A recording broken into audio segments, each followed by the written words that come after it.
Here on BBM Global Network and TuneIn Radio. We're also streaming live on YouTube right now. Go to Vaughn Sigmund, the Business Mechanic channel. While you're here, hit that key that says subscribe for me. Also, it'd be great if you'd like it. All my future shows are posted right here on YouTube, so get on it. On this show, we get under the hood of your business and find ways to rev up your performance into higher gear. This week, we're going to talk about hiring and some best practices for you to follow to be a really great champion in choosing the best employees for your business. I'm going to share four steps for effective hiring. Today's show is all about one of the most important, most critical things you can do in making your company the best it can be. Hiring great people. You're no better than the people you've surrounded yourself with. And hiring great people, although it's hard, and it typically does not come naturally, I can teach you how to do it. Let's find out. Let's find out how you can handle the hiring process and learn to interview and learn to choose people better than you're doing it today. So how are you approaching hiring now? There's typically two methods. People are hiring very efficiently or they're hiring effectively. And which of those two do you believe works best in the long term? Now, some of you may think that's a silly question, but you may be guilty of making a few missteps in your hiring process. Remember, no matter what business you're in the people business. And the quality of your people and the decisions you make that goes into putting the right person in the right position is critical to how successful you and your company are ever going to be. Let me put you through just a few quick questions so that you kind of can do an inventory of where you stand today. Question one, are you frustrated by the high level of turnover that gets created in your organization through making bad hiring decisions, or you just can't find good people? And does that create a lot of extra work for you?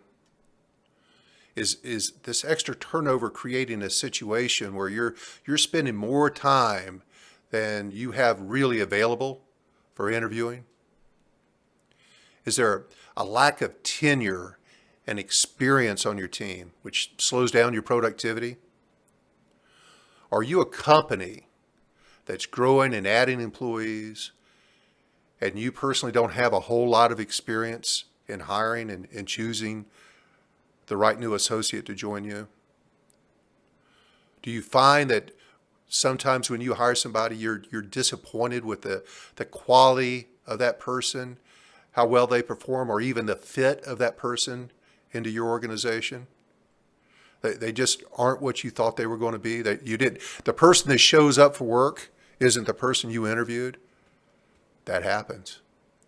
Spending a lot of time. Do you spend a lot of time fixing mistakes that your employees are making? Or this is the big trap that so many people fall into. Are you just fixing things yourself because someone else screwed it up and you don't have time to let them go fix it again?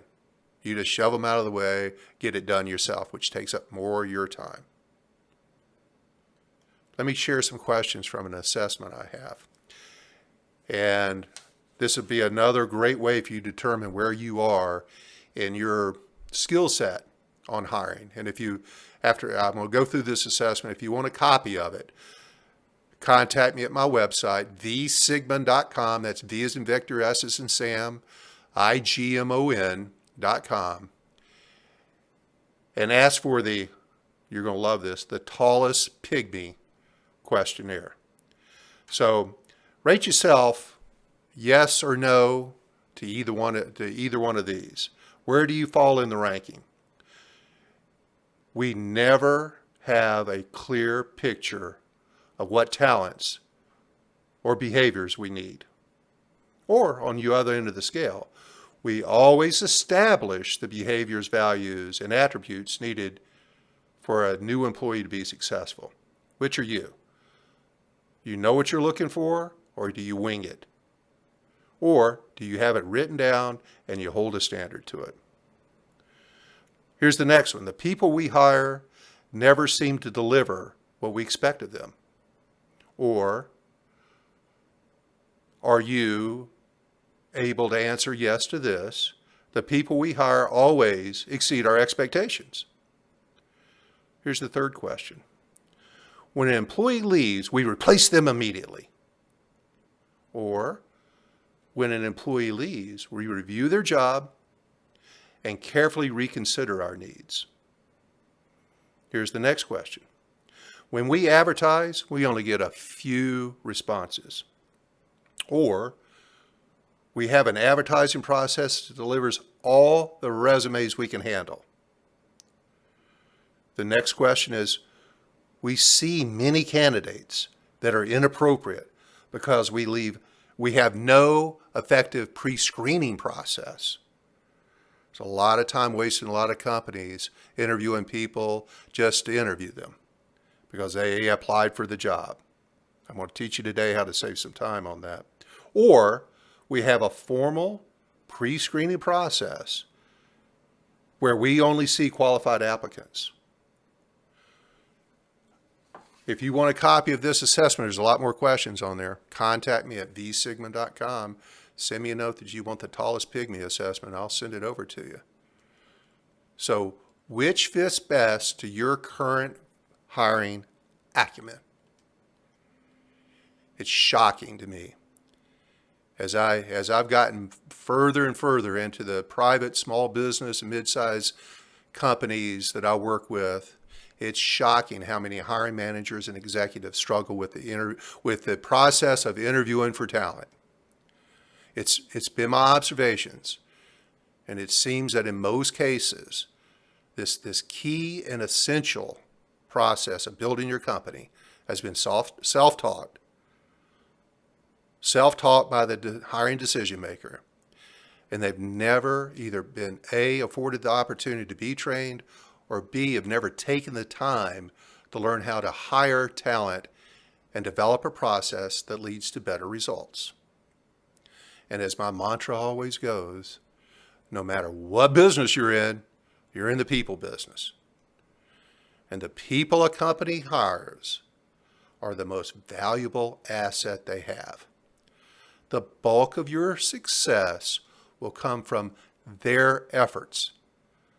And on the contrary, the biggest headaches, the biggest fires that are created in your organization come from the people you hire. Would you not rather have a process that allows you to hire more successes than failures? There's much to learn. There's much to learn to be a highly effective hiring professional. I'm going to give you exposure to it today. I'm going to give you 4 great steps to hiring winners. And those 4 steps are: hire slow, properly prepare for recruiting and advertising, how to interview somebody. That's the 3rd step. And the 4th step is onboarding for success. When we come back from break, we're going to cover those 4 processes in a little more detail. Be right back. Just for a few minutes. Hey YouTube friends, how are you? Hope you're watching the show and enjoying it. Today's is one of the most crucial, basic, important things that I've had to learn through the years. And the better I got at this, the better my career was, the better my sales were, the better my profits were, the better my home life was. Because let me tell you, you learn to hire people and choose the right people to surround yourself with, man, life gets better. I'm not overselling this, believe me. I've been known to exaggerate from time to time, but I can tell you, I learned early on, the better I was at this, the better I was. Because I was no better than those people I had myself surrounded with. And I learned a little bit through trial and error, but in the end, I finally figured out a process, and we used it extensively at my old corporate world at CarMax. who has one of the lowest turnovers, is a Fortune 100 best places to work. Our turnover there was a fraction of either the retail industry and way lower than the rest of the car business, because we put all kinds of work in the front end of the process to make sure that we saved ourselves a lot of work down the road. And yeah, were we perfect? Absolutely not. But we had way more wins than mistakes. And if you follow these processes, you're going to fire less people. God, I hate doing that. So yeah, I bet you do too. Getting ready to go back to the show, and we're going to get right back into it. Welcome back. This is your host, Vaughn Sigmund, and you're listening to the Business Mechanic Show here on BBM Global Network and TuneIn Radio. We're also live on YouTube right now at the Business Mechanic Show. Hop over there, give me a like, subscribe to me. Today we're talking about the 4 vital steps to hiring winners. Hiring slow, preparing, and having a great recruiting and advertising program, how to interview, and then how to bring that person into your organization successfully or onboard them. The biggest headaches and the biggest fires that are created in your organization come from your people. And I want to help you today start building some muscles around how to do the most vital process of hiring people better. Now, let's talk about where we're at today. We've got low unemployment. You got lots of competition out there for good people. And on average, a position typically takes 8 weeks, whether they're an employee or a manager, to get them on board. Another stat to keep in mind is the expense of turnover. It's very expensive. That ranges from $12,000 for an entry-level position to $30,000 or more if it's a management or executive level position. Harvard Business determined in a long-term study that 80% of turnover is caused by making a poor hiring decision. So if you've got a turnover problem in your organization, you need to listen to all the things I'm going to talk about today. And understanding it generally takes 90 days for a new employee, once you get them hired, to get ramped up, to be even moderately competent or effective.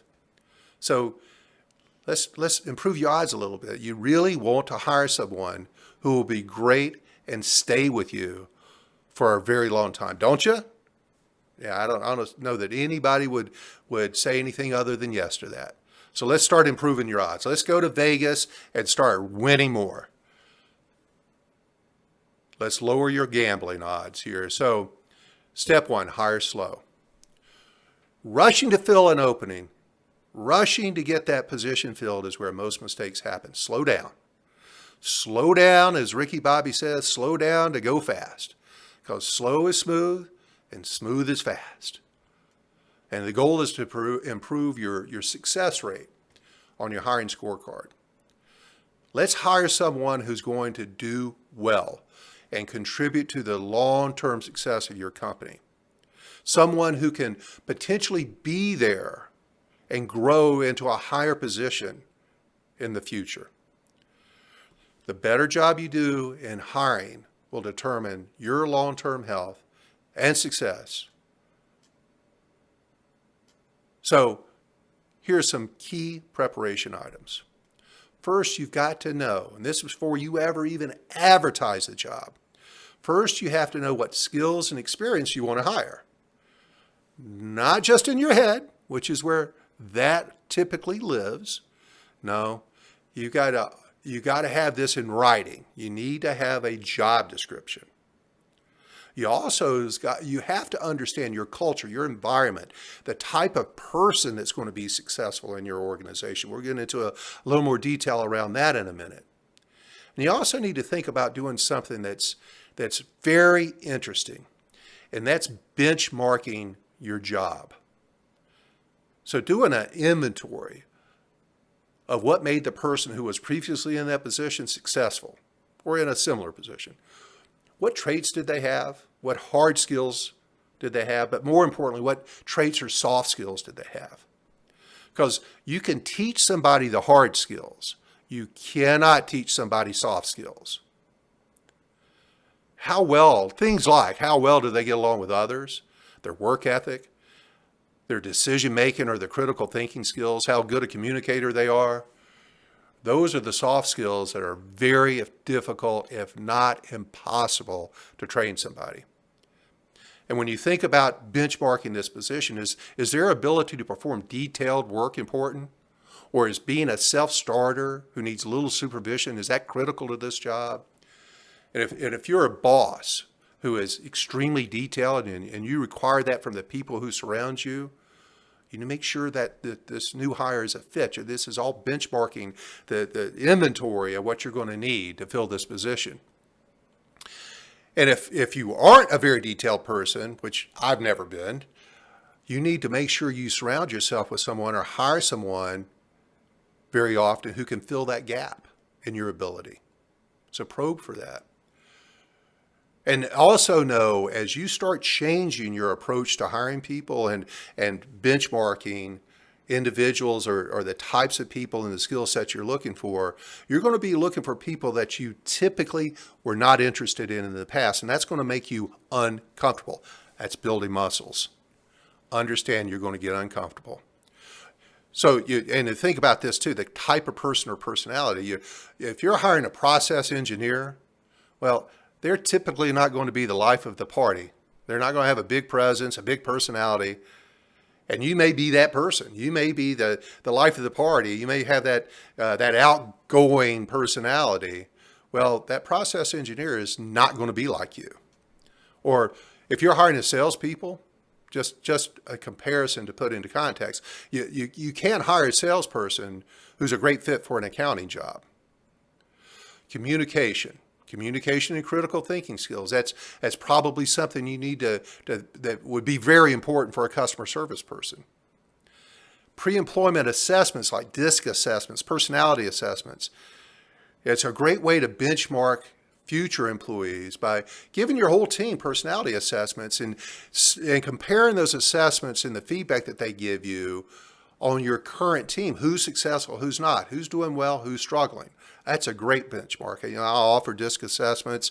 Get in touch with me through my website. I'll sell them to you for $49.95. I'll train you on them. It is a super tool. Just contact me at vsigmund.com. Strongly consider personality assessments, or maybe even intelligence assessments like the Wonderlic. That's what they give NFL players. They've got one that's a little more concise. It's very affordable. Think of possible role plays you can put a candidate through and see if they have the skills to do the job. Test their computer skills, their writing skills, their selling skills. If it's somebody that has to be a great problem solver, have them perform a case study. So when we come back from break, I'm going to get in to the 4 steps to hiring winners. Hiring slow, how to advertise it properly, how to interview, and then onboarding for success. We'll be right back.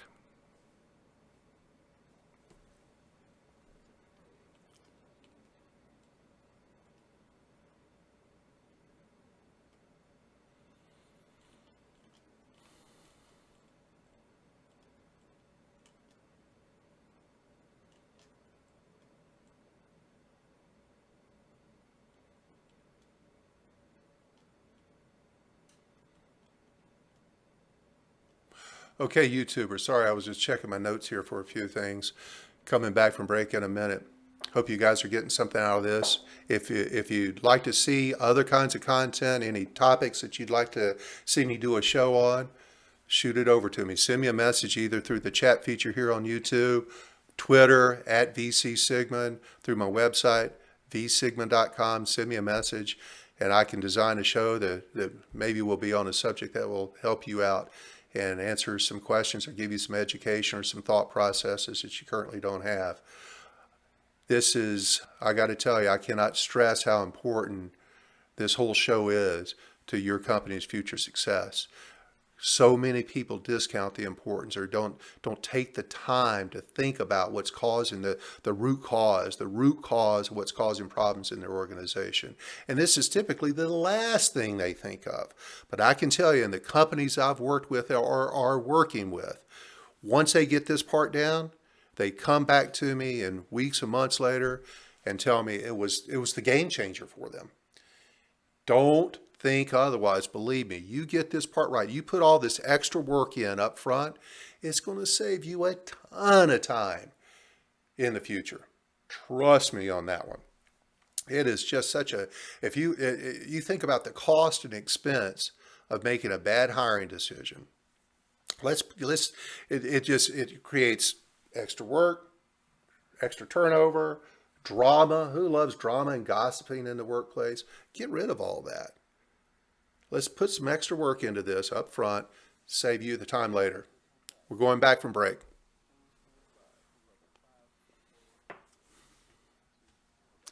Welcome back. This is your host, Vaughn Sigmund, and you're listening to the Business Mechanics Show here on BBM Global Network and TuneIn Radio.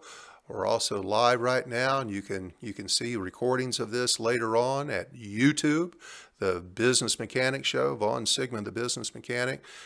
Glad you're back. We're talking about the 4 steps to hiring winners. And we were just talking about benchmarking and setting up job descriptions for the perfect fit for your organization. So let's also talk about the next thing, which is your blind spots or your biases. You got to watch out for those. You got to know what they are. And benchmarking will help you with that. So let's go on to probably the single most critical part of all this and that's having a job description. It's the critical best practice. You need to know what the job is and keep that in mind as you're interviewing and later on onboarding this individual. And this, my friends, is non-negotiable. You have to have a written job description for the positions you're hiring for. Hopefully, and if you don't already, start working on having job descriptions for every position in your company, including your own. And also, this is very, very important. I talked about this last week. Experience is not always the answer. Some titles sound the same, and the work may be similar, but the emphasis on certain skills in your company's position may not match what they did in their previous position. And again, the personality. What type of person fits into your culture? Do you have a quiet culture? Do you have a highly professional culture? Is it very casual, free-spirited, and so on? An engineering company will have a very different need than an insurance company. Make sure that when you bring somebody in, that they won't be a shock to the system when they get plugged into your organization. So lesson number 1, prepare for the job. Have a detailed job description. Use a personality benchmark through a DISC assessment or Briggs-Myers, something like that. Clearly understand the traits and the competencies, the soft skills. And always know, rushing to simply fill a position, well, that's where the problem usually starts. Hiring on what your gut is telling you will almost always fail. Let's give it a really good process. Take your time. Use as many resources as you can. Do the work up front, do the heavy lifting up front to save you a ton of work later. In my years at CarMax, who, by the way, was a Fortune 100 best places to work forever, for years, it took us somewhere in the neighborhood of 55 applications for every one position we filled. That just gives you an idea how picky we were. However, that was and still is one of the secrets to their success. Hiring great people who are a great fit. They're going to stay with you with a minimum amount of drama and hassle. And I can tell you, we didn't bat 1,000, never did. But the whole game here is just getting better at what you did. And by the way, CarMax has a fraction of the turnover across the board compared to anybody else in the industry. In fact, our management positions turned over at less than 5%. So number 2, where to and how to advertise for the position. Now, of course, the level of employee you're hiring will determine this. It could be as easy as running an ad on Craigslist, college job boards, industry-related websites, their boards. But if the position is a higher level and higher paying position, consider a recruiter or a headhunter. And yeah, a lot of people get turned off by that because they're so expensive, but that 15 or to 30%, somewhere in that neighborhood, that you spend on a recruiter, that's typical of a first-year salary, that can save you as an executive so much time and cut down on mistakes. Often busy executives can easily cost justify a professional to source their candidates, so you don't have to. And headhunters will often guarantee X number of months for that person's success. And then moving on to you advertising yourself, you got Monster, ZipRecruiter, Career Builder. Those are all great spots that cast a very big net for you. But I got to tell you, a lot of my clients are now using LinkedIn as a resource for recruiting, and that is working out very well for them.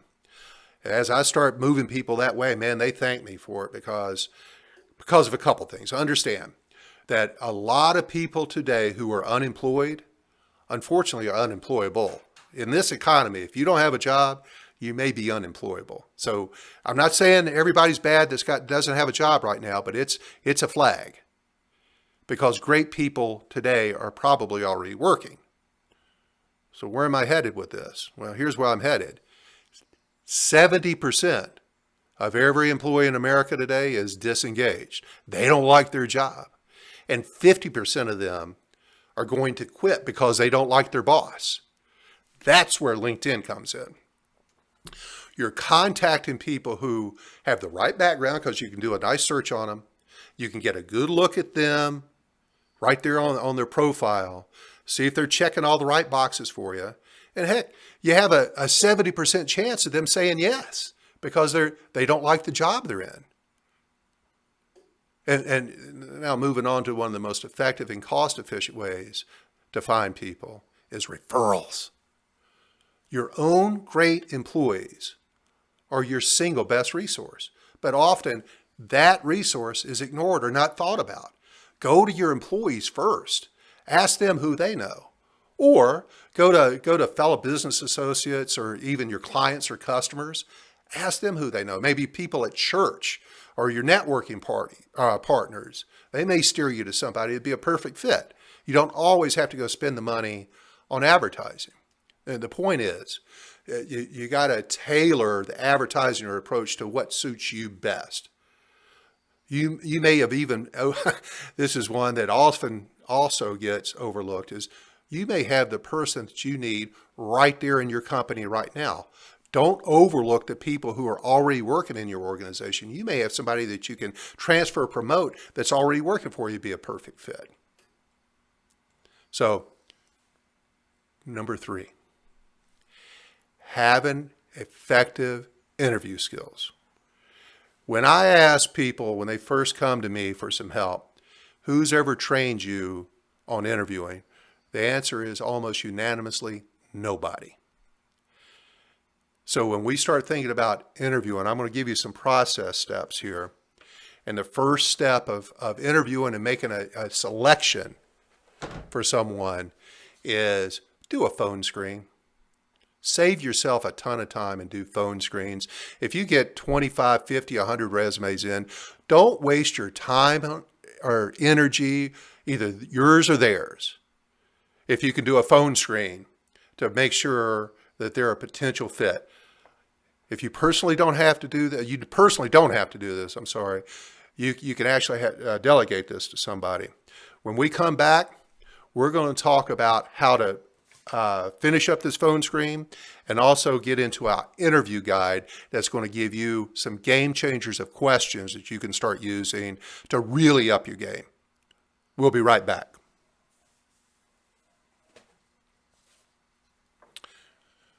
All right, YouTube, here is, I don't know how well you can see this.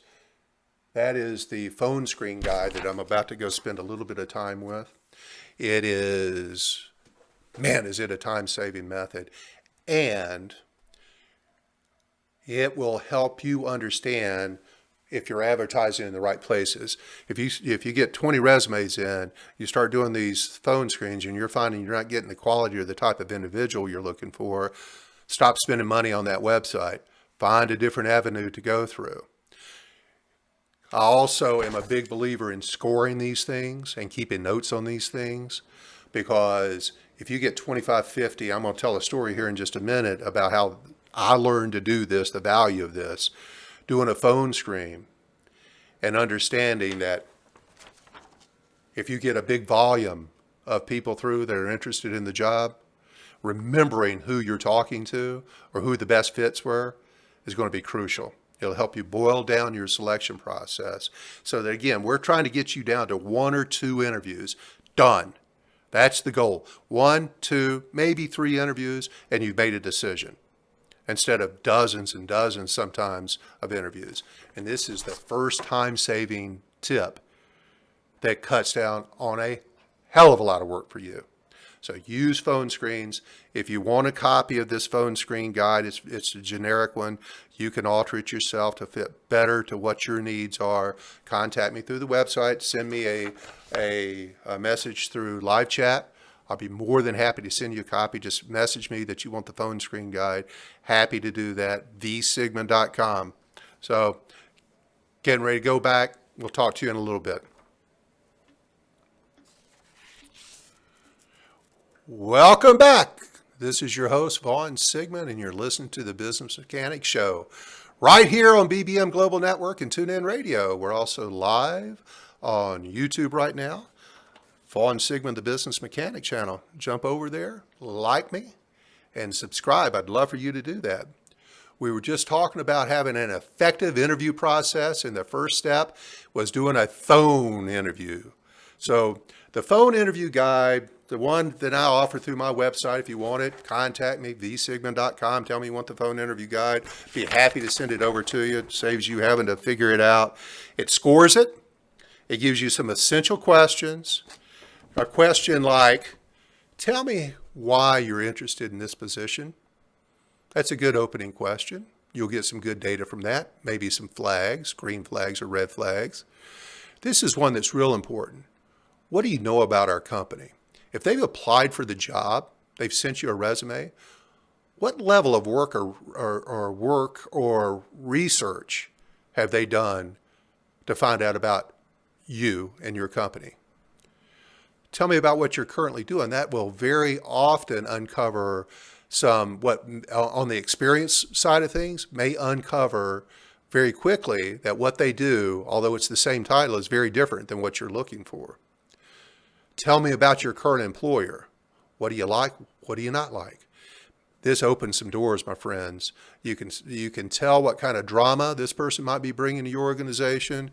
If they start putting down their boss, that's of course is a very bad sign. If they're negative about how they're describing their employer, run for the exits. And this is the other one too, salary. What are your salary or pay expectations for the next position? Now, some people may be taken a little back that I would instruct you to do that, but let me tell you, get it out of the way. You don't want to waste their time and your time when you've got a $15 an hour job and you bring somebody in that's expecting $60,000, and that's an extreme example, but make sure that their expectations and what you're paying are in the same realm. And then the last question I have on here is, what special training or education have you had that relates to this position? Again, that helps you understand the skill sets, maybe some extra work or their work ethic. What have they gone and done to make themselves better at what they do? In the end, just please don't focus on just experience. It's not the most important thing. And if you've not been burned by this like I have a few times, you may not realize that hiring experience may not save you a bit of time and create a lot more effort. It very often can cause you bigger problems. Just want to reiterate that. And also reiterate, cover that dirty question of salary or pay expectations. And then the other thing you'll want to do is utilize pre-employment assessments. Again, like DISC, Briggs Myers, Wonderlic, only after they've passed the phone screen. The next step is phone screen. Next step, the people you like, the people that you're most interested in, send them a pre-employment assessment. DISC, Briggs Myers, Wonderlic. It may be an honesty questionnaire, an integrity questionnaire. Make sure all the participants in the interviewing go over these reports prior to doing the actual in-person interviews. And you may be thinking right now, and I told you so in the beginning, I do believe this hiring process is going to take you a lot longer with a lot more steps than how almost any company out there does it. Only the best companies on the planet follow this process. And I think most employers out there, most bosses, business owners, executives, managers, they want to have the best employees and be the best company they can be. They certainly would appreciate having less work and less hassle at work. Use this process. I guarantee it's going to work for you. And how many of these have I gone over so far that you're currently using? So you may have pieces and parts. You got to have them all. There's much more to it than just running an ad and hiring the first person that you can fog a mirror. Sorry if I'm insulting you. The first person who you can get on board the fastest. You got to always keep in mind, always remember, you want to do this one time and do it well. You want to hire one person that's with you for a long time. So now we're ready for the in-person interviews. When you schedule the interview, be prepared with these items. What questions are you going to ask?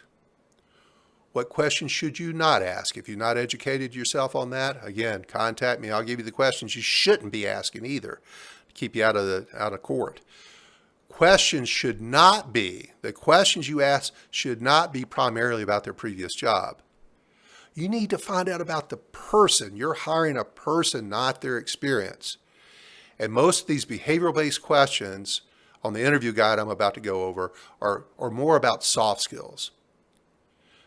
And again, I strongly recommend you have a behavioral-based interview guide, one that gives you first of all, predetermines the questions you're going to ask. It's on a form. I've got it for you. Contact me. I'll send it over to you free of charge. This approach puts the person you're interviewing into a storyteller mode. Oh, and let me give you a little coaching now. It's called the 80-20 rule. The person being interviewed, should be doing 80% of the talking, not you. And I've seen this done wrong so many times. So here are a few if you're wondering what a behavioral-based interview sounds like, I'm going to read some of the questions on here and maybe some of the response that you're looking for and why the question's being asked. Here's question 1. Tell me about how you worked effectively under pressure. You want to see their stress tolerance. You want to hear how they guide you through some of the processes. Describe a decision you made that wasn't popular and how you handled implementing it. It's questions like that. We'll come back to a few more of those after we return from break. This is one of the most vital steps you're ever going to make, having the 4 prime steps for hiring winners. We'll be right back.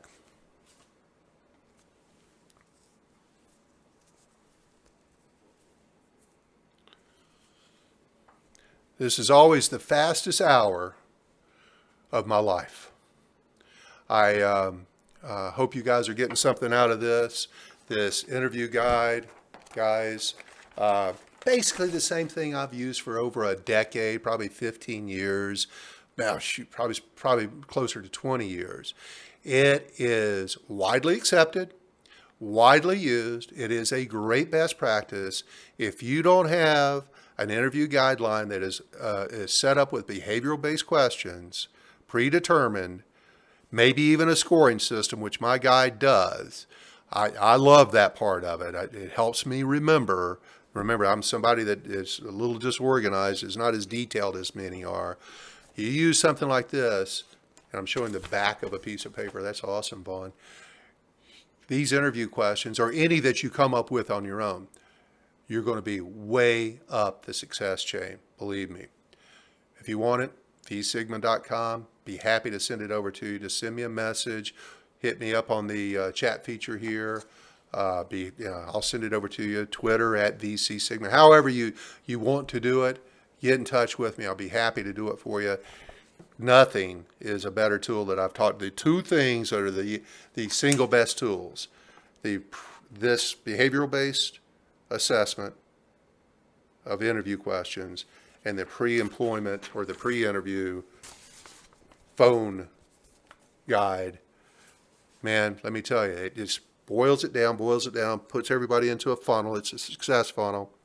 You do more of that, you're going to be way ahead of the game. Trust me on this. So I'm getting ready to go back to the show. We'll talk to you shortly. Welcome back. This is your host, Vaughn Sigmund, and you're listening to the Business Mechanics Show here on BBM Global Network and TuneIn Radio. We're also streaming live right now on YouTube. Vaughn Sigmund, the Business Mechanic.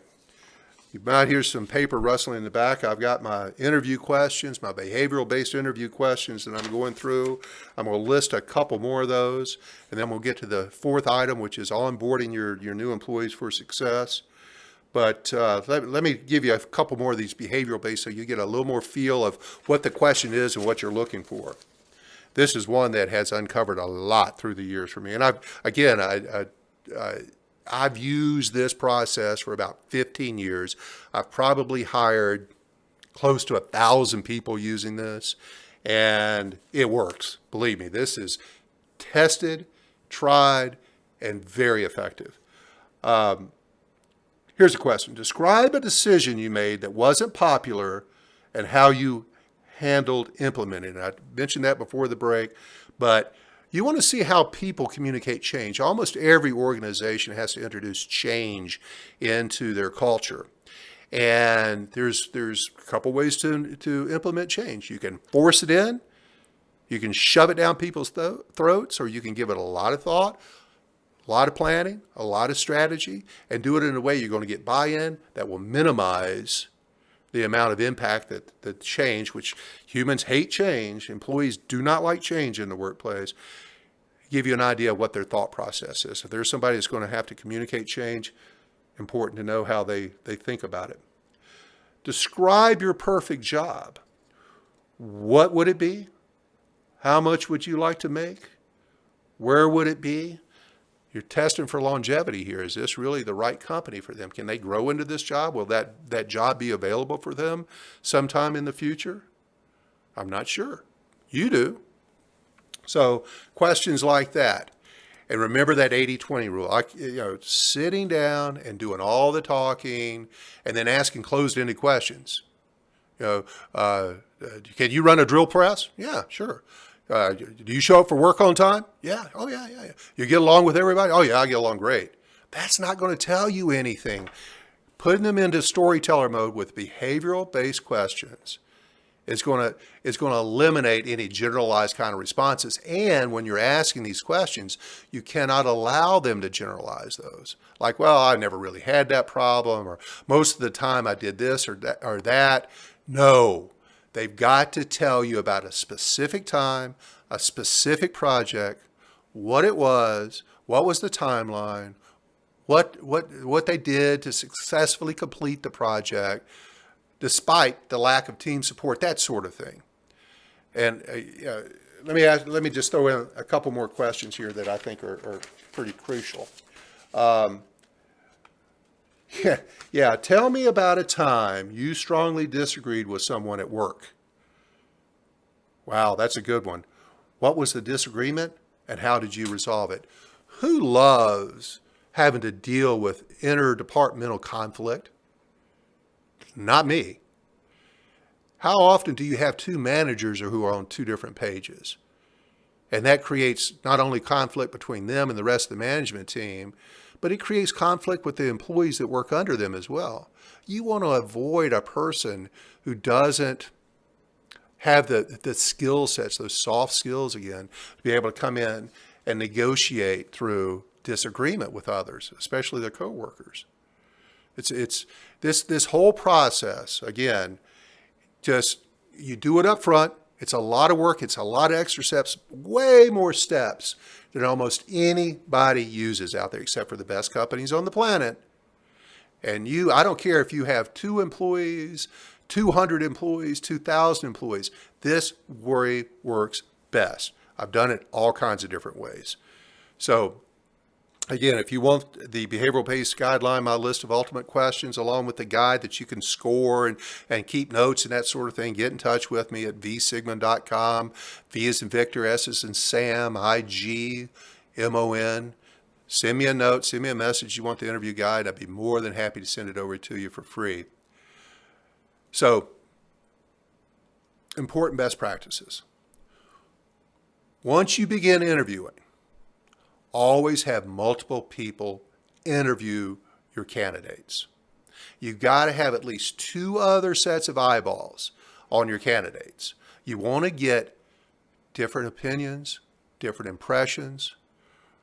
Remember, you're making an investment. This isn't about speed. This isn't about how efficiently you can get somebody hired. This is about how effective you want to hire one time, and that be forever. You're not just hiring a body to put into a position. Save yourself a lot of hassle. Plan ahead of time for the interviews. Where they're going to take place, who's going to do it. If you can do the interviews all on the same day if possible, that's fantastic.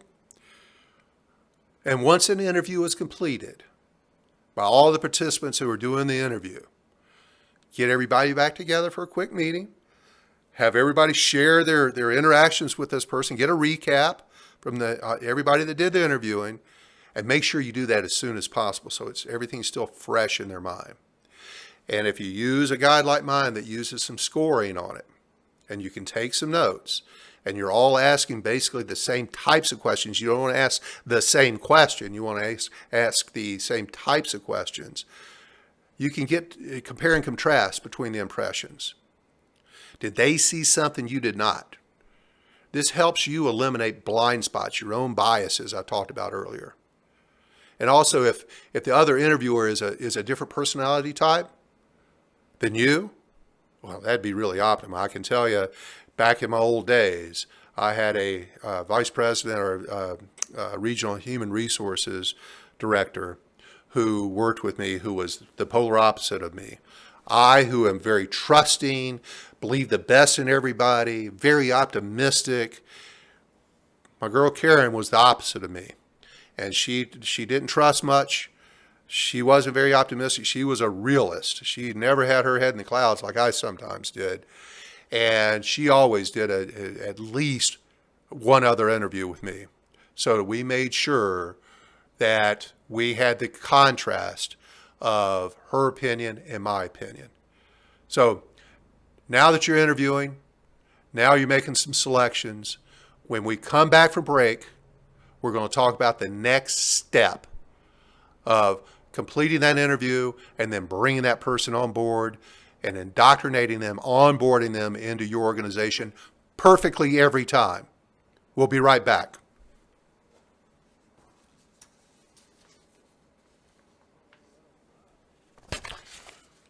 So, interview guideline, folks. Use it, love it. It will benefit you like crazy. When we come back from break, I'm going to talk about onboarding.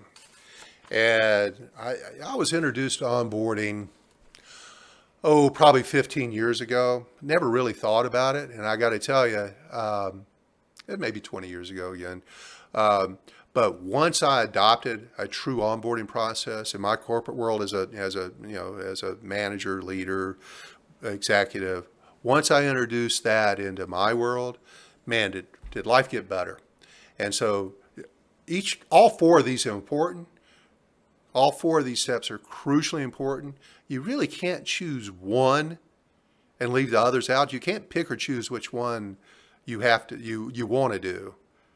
because it feels better for you. You got to do them all four, and you got to do them all four pretty well, or you're going to lose the impact of the whole process. That's the way a process is. It's baking a recipe, and you got to have it in certain steps and certain quantities at certain times. And it takes longer to do it right. You can certainly do it faster, but fast is rarely the way you want to hire people, because it creates so much trouble for you. I can tell you, I had 3,000 employees in my last corporate position. You know how many times I ever got sued by a former employee? 3. And we won them all. So, A, we weren't perfect, but three people out of 3,000, and we had turnover, so we had thousands of them. So, this is a big reason why we did. Keep it in mind. Welcome back. This is your host, Vaughn Sigmund, and you're listening to the Business Mechanic Show here on BBM Global Network and TuneIn Radio. Today we're discussing how to hire winners, the 4 steps to improving your hiring game. Make sure you only hire winners and make your workplace and your business awesome. So let me get back to the end of the discussion on interviewing. You want to end up, once you've gotten everybody back together, you want to pick your best 2 candidates. There's going to be a number 1 candidate and a number 2 candidate. Discuss with your team, especially the ones that interviewed them, which one, those are choices. Make it a group effort. Make sure everybody's got a say in this. Choose your best choice and who you're going to decide to make an offer to. Now, the reason why I say 2 is you always got to have a backup. This is just business sense. Have a backup prior to turning anybody down. Don't turn anybody down until your number 1 candidate has accepted and you know they're going to join you. You never know. And you also want your backup to ever know that they were the second choice. Avoid that. That kind of is a bad omen for them. Now, you can make the job offer. Once you've made the decision, you can make the job offer to the person you want to come on board verbally. But I also encourage you all to put it in writing. Going back to that job description. Make sure you got a job description that describes that job out perfectly. Put that job description in there, their pay in there, their start time. If you utilize a probation period, make sure that's included in there. And if you're not using a probation period, please think strongly about having a probation period for all new employees. It's vital, and it's more than just avoiding workers' comp. I can talk to you about that if you want to. Make sure you include any benefits like vacation insurance, 401k, so that they've got a full upfront understanding of what they're getting. There's no ambiguity about what this job is, what it's going to pay, what kind of benefits they're going to get, etc. Now, once you've gotten an acceptance, it's time to go do a background check. Maybe a drug screen, if you require a drug screen. If you don't do drug screens, I understand. Everybody smokes pot today. Everybody's going to fail the marijuana test. But there is a huge opiate issue in our world today. So it's real important you do drug screens. If you're not, it may be worth the money. The last step you're going to follow is onboarding. You're going to onboard this new person and make sure you're bringing them in. I had one of my clients this week onboard a new marketing manager. It was the first time she used this checklist that I provide. And this manager was on top of the world, how easily this was going.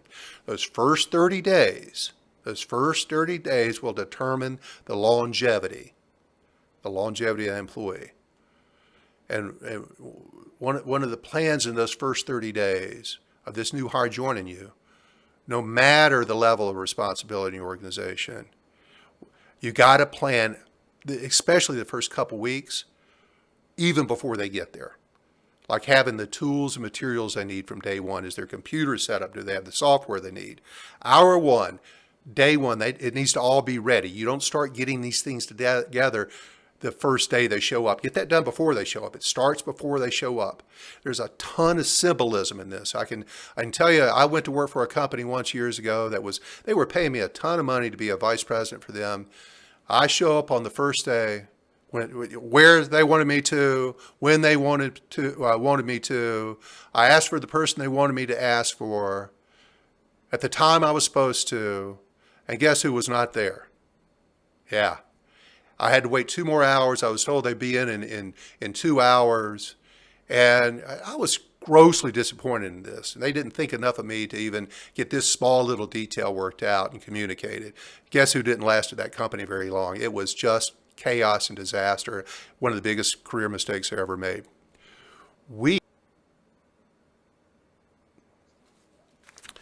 It flew by, Abraham. It flew by. I will not be coming back.